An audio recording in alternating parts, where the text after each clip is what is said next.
Hello दोस्तों, जैसे लिखा है वार्षिक परीक्षा सत्र 2023-24 विषय गणित कक्षा 7वीं।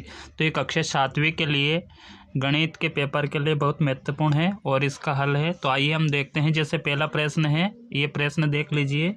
इन प्रश्नों के पूरे हल मैं आपको प्रोवाइड करवाऊंगा। तो आइए देखते हैं। जैसे ये है 3/7 में क्या जोड़ा जाए,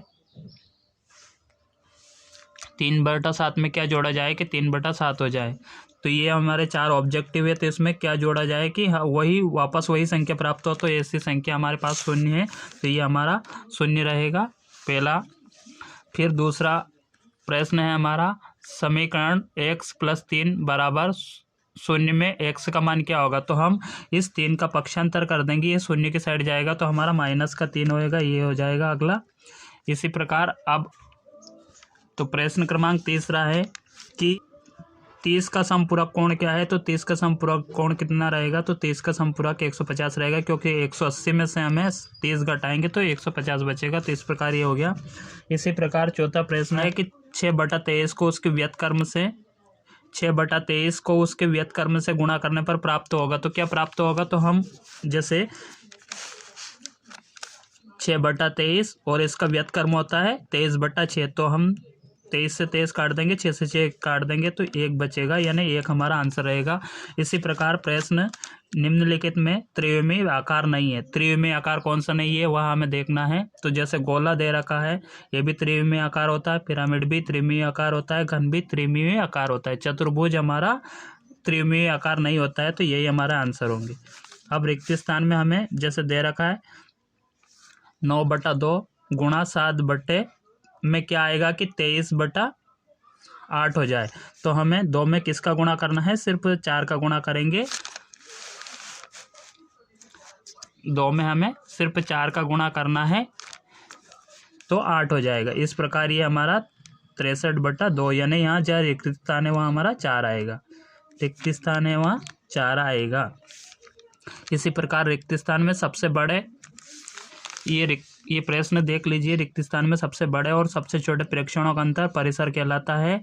त्रिभुज की 2 भुजाओं का योग तीसरी भुजा से बड़ा होता है। तो ये पहला परिसर हो गया, पहला रिक्त स्थान, दूसरा बड़ा।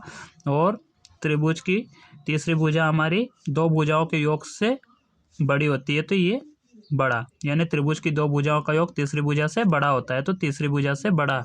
रिक्त स्थान है जैसे व्रत में सममिति रेखाएं होती है। तो व्रत में कितनी सममिति रेखाएं होती है। तो हमें व्रत में सममिति रेखा अनंत होती है। व्रत में अनंत सममिति रेखा होती है।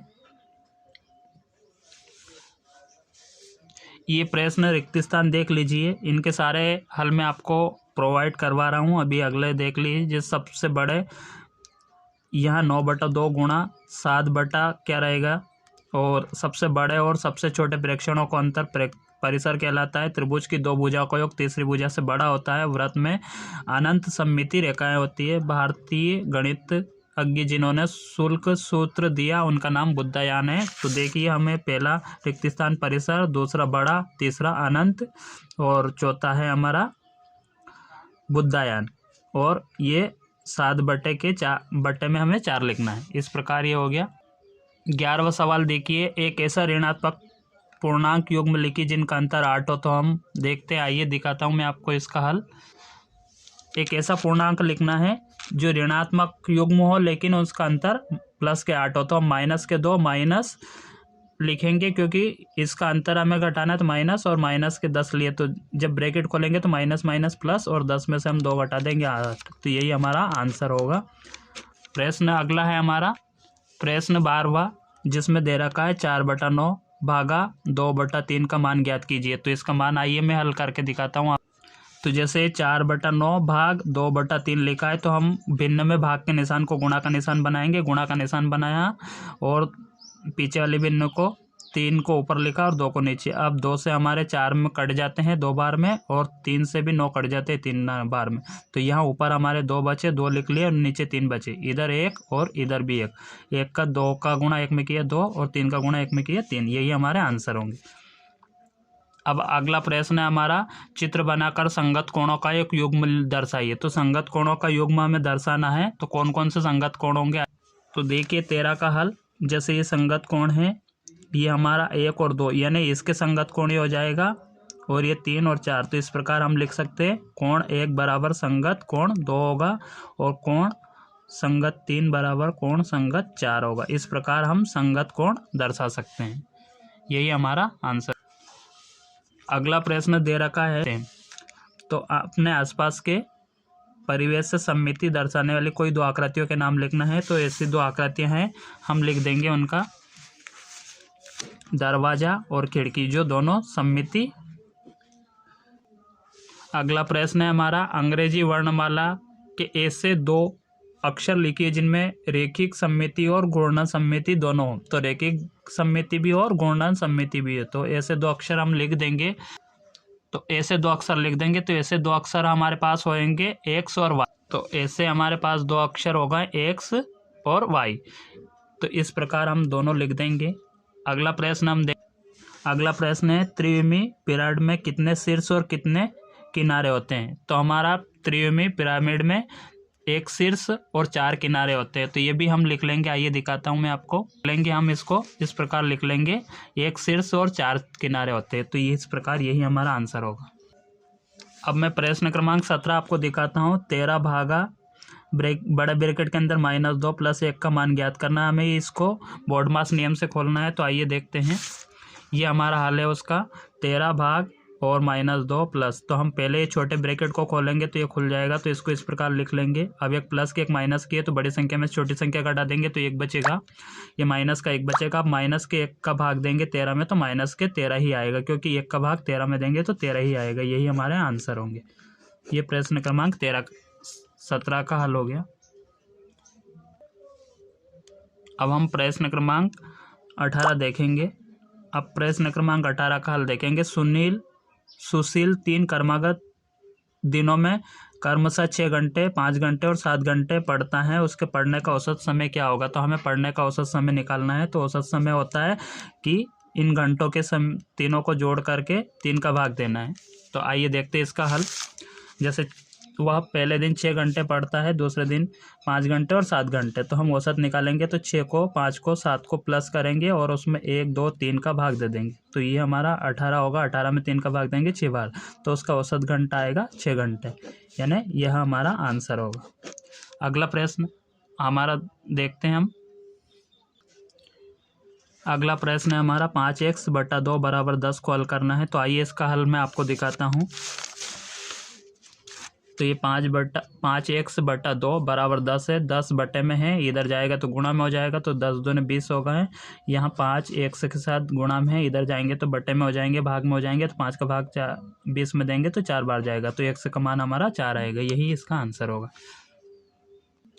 अब अगला सवाल है हमारा 20। नीचे दी गई आकृति में x और y का मान ज्ञात कीजिए। तो हमें x और y का मान ज्ञात करना है। जैसे ये आकृति दे रखी, यहाँ 80 है और यहाँ 50 और यहाँ x और ये y। तो ये एकांतर कोण है। तो ये 80 है, तो y भी 80 होगा।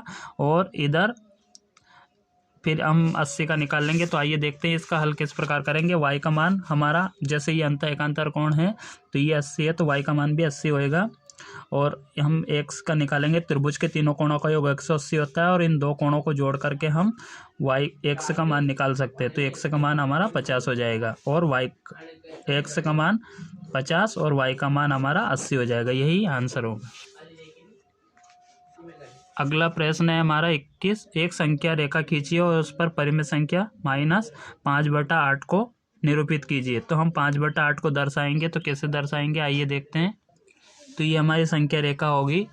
आइए इसका हल देखते हैं। ये संख्या रेखा खींचेंगे इस प्रकार, और इसको हम एक साइड प्लस की संख्या लिखेंगे और एक साइड माइनस की। तो जहाँ पे 5/8 आ रहा है, यही हमारा आंसर होगा। तो ये प्रश्न क्रमांक हमारा 23वां है। जैसे जूही एक वॉशिंग मशीन 13,500 में बेचने पर 20% की हानि उठाती है, उसने वो मशीन कितने में खरीदी। तो आइए इसका हल दिखाता हूँ मैं आपको।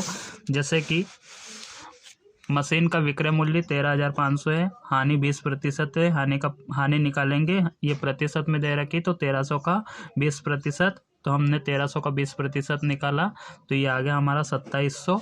अब 2700 हमें 13,500 में से 2700 कम कर देंगे तो अब 1300 में से हमने 2700 कम कर दिया ना, क्रय मूल्य निकालना है। क्रय मूल्य निकालने के लिए हमें विक्रय मूल्य में से हानि घटा दी तो हमारा क्रय मूल्य आ जाएगा 1800 रुपये। यही हमारे आंसर होंगे। अगला सवाल नीचे दी गई आकृति में समांतर चतुर्भुज का क्षेत्रफल 24 सेंटीमीटर दे रखा है और आधार 4 सेंटीमीटर। तो हमें ऊंचाई ज्ञात करना है, यानी x का मान निकालना है। तो x हमारी ऊंचाई है, तो ऊंचाई निकालेंगे। तो जैसे समांतर चतुर्भुज का क्षेत्रफल का सूत्र होता है आधार गुणा ऊंचाई। तो क्षेत्रफल हमारे पास 24 है और आधार 4 है, ऊंचाई 1 है, तो ऊंचाई हमें ज्ञात करना है। ये बटे में लाके भाग दे देंगे, 6 बार जाएगा, तो इसका आंसर हमारा 6 आएगा, यानी ऊंचाई हमारे पास 6 जाएगी, यानी x का मान। यही हमारा आंसर होगा। 25वां सवाल है हमारा, जैसे व्यंजक 2 ब्रैकेट के अंदर a plus AB minus b plus 5 minus AB को सरल कीजिए और इसमें इनका मान भी दे रखा है जब a बराबर 3 और b बराबर -2। तो इसका हल आइए आपको मैं दिखाता हूँ। हमें दिया है a बराबर 3 और b बराबर -2। हमारे पास ये व्यंजक है, इस व्यंजक में हमें a और b का मान रखना है। तो a b का मान रखने पर जहाँ a लिखा था वहाँ हमने 3 रखा और b लिखा था वहाँ 2 रखा। तो इस प्रकार ये हल होकर के हमारे आंसर 9 आएंगे। इस प्रकार इसको हल कर सकते हैं। आइए मैं अगला सवाल दिखाता हूँ, लास्ट वाला। अब यहाँ लिखा है 108 गुणा 192 को केवल अभाज्य गुणनखंडों की घातों के गुणनफल के रूप में व्यक्त कीजिए। तो हमें 108 और 192 का गुणनखंड करके इसको हल करना है। तो आइए इसका हल दिखाता हूँ। तो इस प्रकार हमने 108 का गुणनखंड कर लिया और 192 का भी कर लिया। अब इसके 108 के गुणनखंड ये हो गए और 192 की हो गए। इसमें दो बार है तो 2 घात लगा दी, 3 बार है तो 3 घात लगा दी। इसमें 2 6 बार है तो 6 घात लगा दी और 3 एक ही बार है तो 1। इस प्रकार 2 और 6 की 2 की घात जोड़ दी तो 8 हो गई और 3 की 2 और 1 मिला के 4 घात हो गई। इस प्रकार इसका आंसर यही होगा। तो आशा है कि आइए मैं आपको एक बार पूरा हल दिखा देता हूँ।